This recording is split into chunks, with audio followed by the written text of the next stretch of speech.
Hey, how you doing? Scotty from scottspacelessons.com, and in this video I'm going to show you an exercise that will eradicate one of the main problems I see when bass players are playing up and down in the neck. You've heard of the expression being tongue-tied? Well, this is finger-tied, okay? I'm going to show you an exercise to stop that happening. Okay, let's check out the lesson.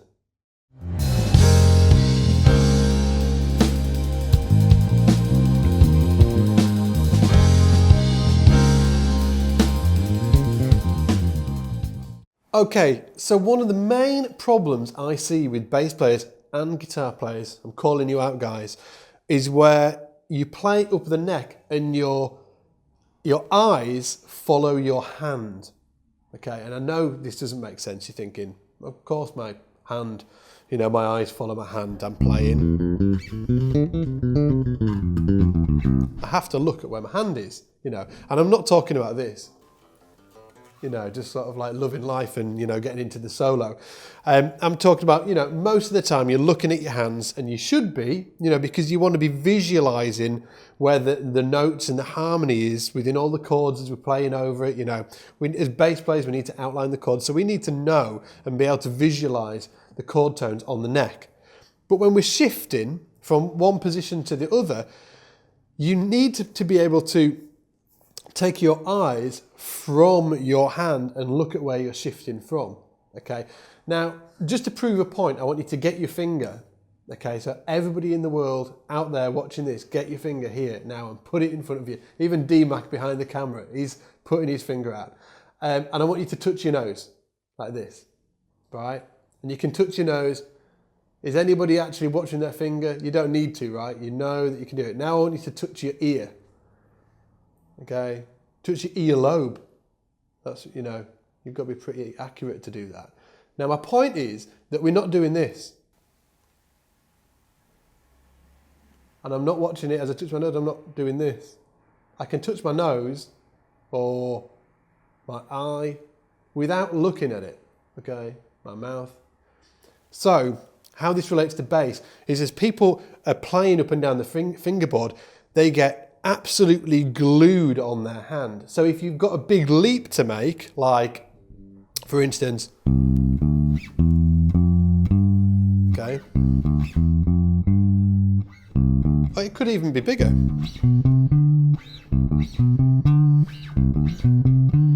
They do this.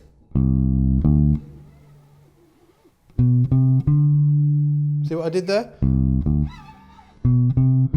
So they play the notes and then they look at their hand and then they play the phrase. What I want you to do is do this.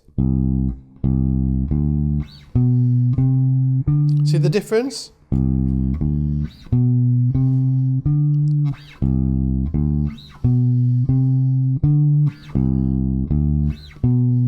Shift my head down, looking where my index finger's going, and I'm looking at where my index finger is. So check this out, play this phrase. As you're putting that little finger down onto that D, so C, D, as you're putting that little finger down, I want you to be looking where your index finger is going. And it's going here on the B.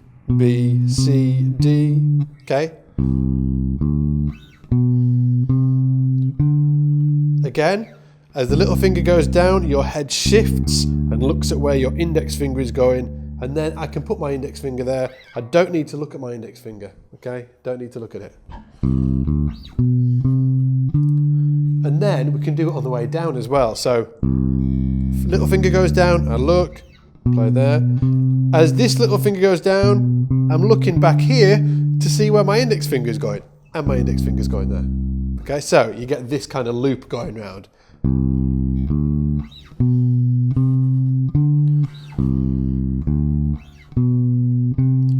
Shift, shift, shift. Look at where my hands, I'm being really obvious about where I'm moving my eyes to.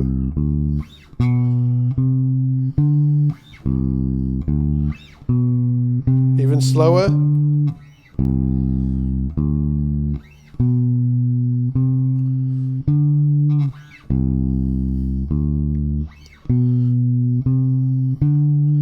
that means you can play, you know, faster lines.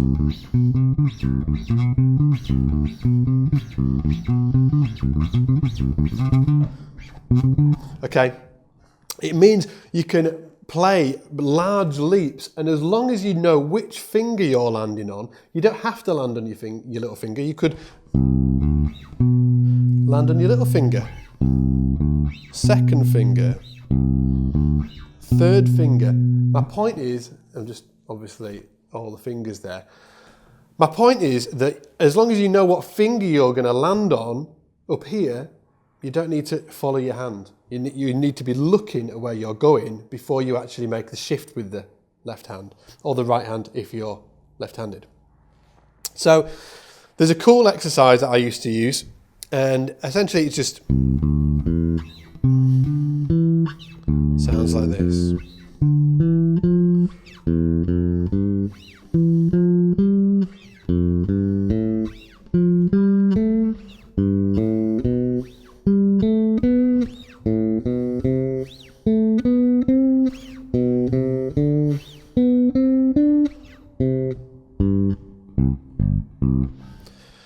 It didn't always end like that. That was just for you. So let's check it out. So it's kind of like, you know, you're playing it in you're 3 notes at a time. 1, 2, 3, C, D, E. And then you play C, D, E up at the 12th fret. Then D, E, F. Then D, E, F. E, F, G. F, G, A. And this is all in the C major scale, by the way. I forgot to mention that. This is just the C major scale.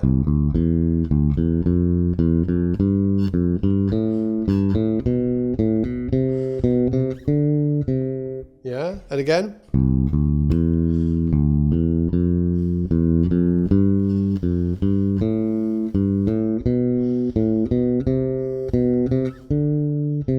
We're playing each phrase 1 low, 1 high.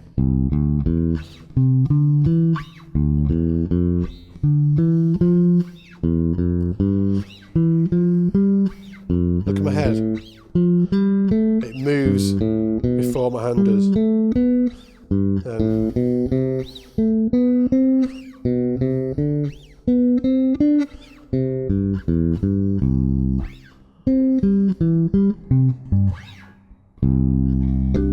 Okay, and you can build the speed up, so you.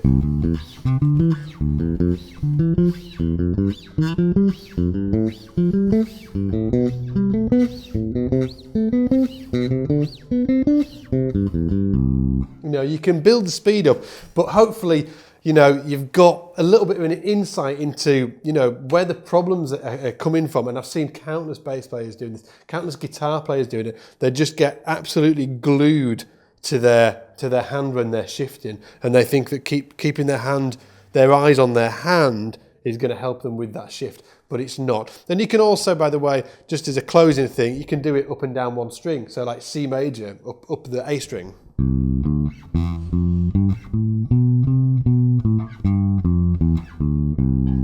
You know, and watch where I shift my eyes.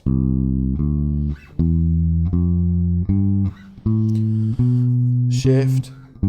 Oops. Oh, let's do that again.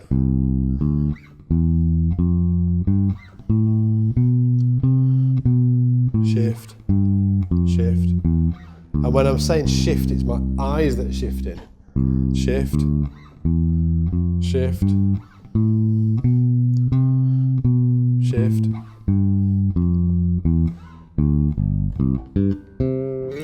So hopefully you've enjoyed this lesson. If you have, make sure to go over to scotsbasslessons.com. Hours and hours of free videos and lessons just like this. And also for anybody that wants to get the Scots Bass Lessons Toolkit. Scots Bass Lessons Toolkit? Yeah, Scots Bass Lessons Toolkit. The toolkit is a free resource that I've put together for all bass players. It's got free courses there on the modes. It's got backing tracks, play along tracks.